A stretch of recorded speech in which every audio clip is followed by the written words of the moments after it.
What the? Okay. Not everything is AI today. Something older, a chip. 50 years old this month. It powered Pac-Man. It powered the Game Boy. It powered the first home computers millions of people ever touched. 8,500 transistors, 4-micron process. A CPU as old as I am. The Zilog Z80. Dispatch. 50. That is how old the Zilog Z80 is this month. July 1976 to July 2026. It stayed in production for 48 of those years until 2024. 50 years for a microprocessor. Think about that. The story starts with Federico Faggin. He designed the Intel 4004, the world's first commercial microprocessor. He also led the Intel 8080, but he was restless. Intel treated microprocessors as a way to sell memory chips, not as products in their own right. So Faggin left Intel on Halloween 1974. He co-founded a company called Zilog with Ralph Ungerman. Their idea: build a chip compatible with the 8080 but better. Masatoshi Shima, the logic designer behind the 4004, joined them. Exxon's venture arm put in $500,000, and in July 1976, the Z80 was born. The Z80 was designed as an 8080 killer. Binary compatible, it ran the existing software base, including the CP/M operating system, without modification. But it was simpler, cheaper, and better. The 8080 needed 3 power voltages, the Z80 needed 1. The 8080 needed a complex 2-phase clock. The Z80 needed a single 5-volt clock. The 8080 needed external circuitry to refresh DRAM. The Z80 built that refresh counter onto the chip itself. Fewer support chips, simpler boards, lower cost, and about $25. That is how you win a market. And here it is in the feed this week.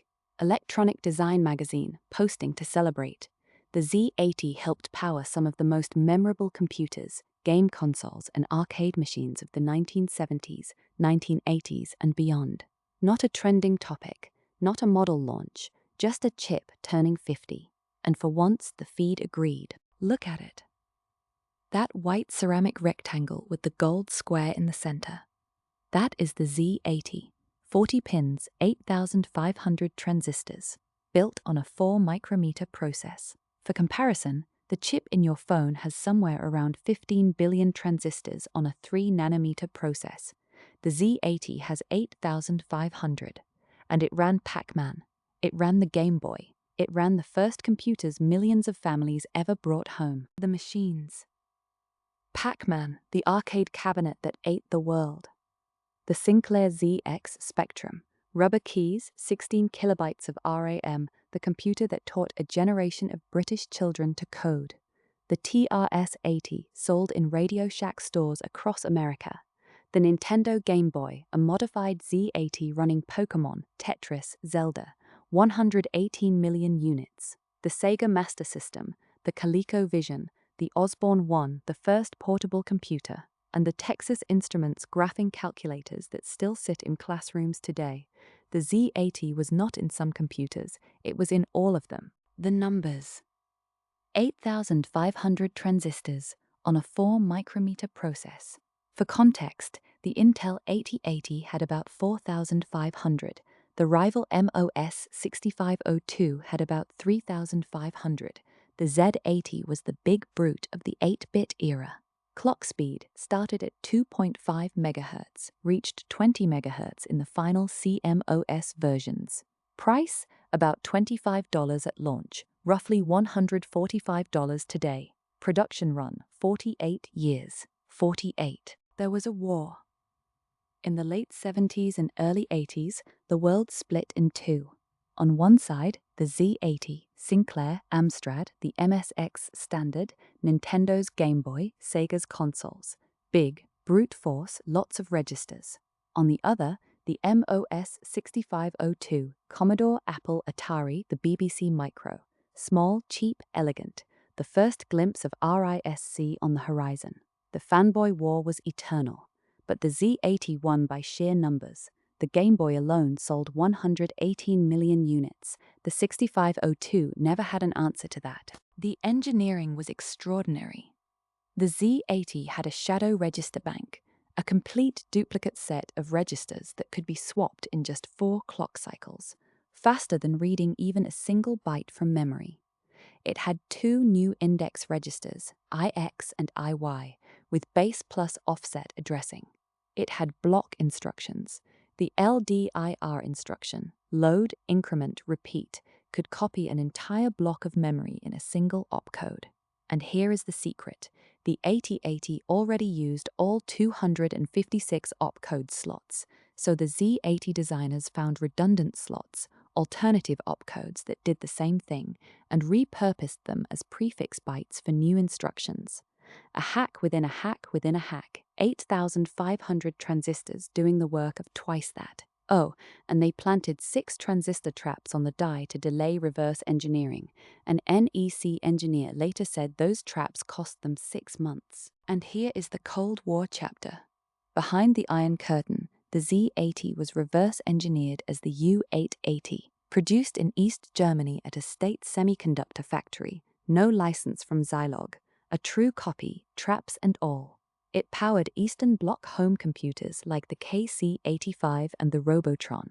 The Z80 was so important that both sides of the Cold War needed it. Capitalism designed it, communism copied it. Both sides agreed this was the chip you wanted. On a personal note, in the 1990s, studying electronics at university, I learned the Z80 on a machine called the microprocessor. It was a training board, a single-circuit board with a Z80 running at 1.79 MHz, a hexadecimal keypad, and a 6-digit 7-segment display. You typed machine code in hexadecimal, byte by byte. The advertisement you see here is from Ciento, the Dutch importer, 338 guilders, excluding VAT. Today, that same training board costs about €2,000 as a collector's item. It was the first computer I ever programmed at the metal level. You do not forget that. The microprocessor, built by Multitech, the company that later became Acer. It came in a plastic case shaped like a book, so you could store it on a shelf. The slogan was, "An eye to the future," 2 kilobytes of RAM, a 6-digit display, programs saved to cassette tape. It was one of the world's longest-selling single-board training computers, and it taught a generation of engineers, including me, how a CPU actually works, not through abstraction, through hexadecimal, through the instruction set, through the metal. Nothing lasts forever, not even the Z80. On April 15, 2024, Littelfuse, Zilog's parent company, issued the end-of-life notice for the Z84C00 family. The wafer foundry was discontinuing support. Last time buy orders closed in June. 48 years of continuous production, one of the longest production runs of any microprocessor in history. Born 1976, killed 2024. One nearly made it to 50 as a going concern. The community celebrated the birthday anyway. But here is the twist. The open source community would not let it die. Developer Ronaldas Zioma launched a free and open source Z80 re-implementation shortly after the end-of-life notice, and it has working silicon, first fabricated on Skywater's 130-nanometer process through Tiny Tapeout 7, confirmed functional, now targeting the classic DIP40 form factor, the exact same package as 1976, using GlobalFoundries' 180-nanometer process, a drop-in replacement for a ZX Spectrum, a TRS-80 or an RC 2014 homebrew kit. The 130-nanometer version should support clocks up to 50 MHz. The original ran at 4. Same chip, 12 times faster, open source, 47 years younger. And the Z80 is not dead. The EZ80, a pipelined descendant, still ships inside the Texas Instruments TI-84 Plus CE calculator, the one in every classroom. Earlier this year, a developer ran a tiny conversational AI on a Z80 with 64 kilobytes of RAM. The RC 2014 community is active, people building Z80 homebrew computers from scratch right now in 2026. New boards, the Bean Z, the Zeal, the friendly FZ80. Even a new commercial product this year, a laptop with a Z80 coprocessor. 50 years old, still shipping, still being built, still surprising people. So that is the Z80 at 50. A CPU as old as I am. 8,500 transistors, 48 years in production. Pac-Man, the Game Boy, the computer that taught millions of children, including me, to program. It was discontinued in 2024, and the open source community immediately started building it again. There is something beautiful about that. The AI thunderstorm will keep raging. The frontier labs will keep shipping. But sometimes it is worth pausing to remember the chip that started it all, the grandfather, the Z80, dispatch. If you want the next story, whether it is AI or a 50-year-old chip, subscribe to AI Security Dispatch. We follow the technology, all of it. See you in the next one.